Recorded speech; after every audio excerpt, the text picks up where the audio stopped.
Allez, Pierre Bellemare, on écoute votre histoire, on joue avec Erika. Alors, vous allez vous confronter à Aristote, je le dis tout de suite. Aristote, c'est formidable. C'est du sérieux. Aristote, la machine à laver? Non, non, philosophe. Un génie fou, un fou génial, c'est le titre. J'ai arrivé à passer, vous allez voir. Jennifer, Aristote, Friends. On peut être un mathématicien de génie et en même temps un homme soumis aux peurs les plus primaires.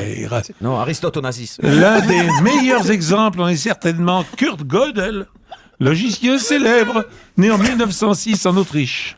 Titulaire d'un doctorat en mathématiques, membre de la faculté de Vienne, Gödel, on lui c'est doit sextoy, les théorèmes de l'incomplétude qui démontrent que dans tout système mathématique axiomatique, il existe des propositions dont on ne peut démontrer ni la véracité, ni la fausseté. Vous êtes toujours là? Oui, Juste pour Pierre, faire simple. reprenez un peu votre souffle là. Pour faire simple, Kurt Gödel prouvait ainsi que la science des mathématiques n'était pas un objet fini.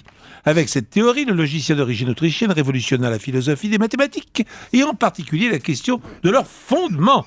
Grâce à ses découvertes, Gödel fut un académicien admiré de son vivant. Il donna des conférences dans la prestigieuse université de Princeton, aux États-Unis, et finit même par y obtenir une chaire en 1953, chaire qu'il conservera jusqu'à la fin de sa vie. Mais même les esprits les plus brillants ont leurs faiblesses. Oui. Ainsi, Kurt Gödel croyait dur comme fer que des démons hantaient les bois environnant Princeton. Les démons de minuit?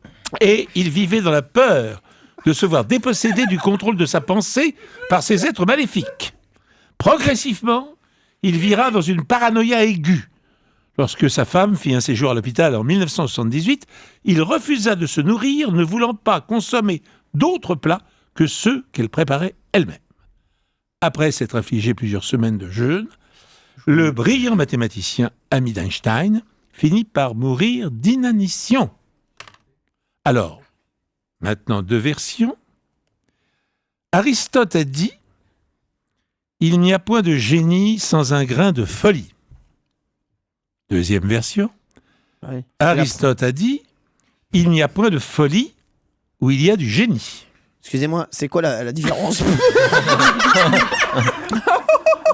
Je les répète. Il y a une inversion de mots. Ouais, Il n'y a point de génie sans grain de folie. D'accord. c'est bien, ça. Ouais. Deuxième, il n'y a point de folie où il y a du génie. Ah ouais, quand même. Ah ouais. Ah, quand même. Là, Ouais. c'est voilà, on les. C'est la Pointilleux. première. Puis là, ça change tout. C'est en la plus. première. Non, non, je sais pas. Je sais pas. Bon, Moi, je dirais la Je sais pas, deuxième. on va moi. demander à notre Là, copine. Erika, la pauvre, elle est pas bien là. Allô, Campanile? Erika, Appuyez sur le bouton. pensez la une ou la deux, Erika? Moi, je pense la 2, mais qu'est-ce que vous en pensez? La 1, pardon, mais qu'est-ce que vous en pensez, vous? Alors, bon, je vais vous dire, on s'en fout, on va vous donner le cadeau, on est le 2 janvier. Non, mais c'est vrai.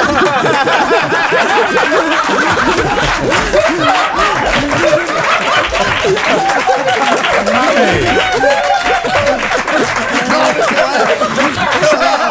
Franchement, non, mais c'est vrai, on s'en fout, quoi, ça va. On est en 2015, là, ça va. On vit avec notre temps, là, ça va, là, c'est bon. Je sais pas.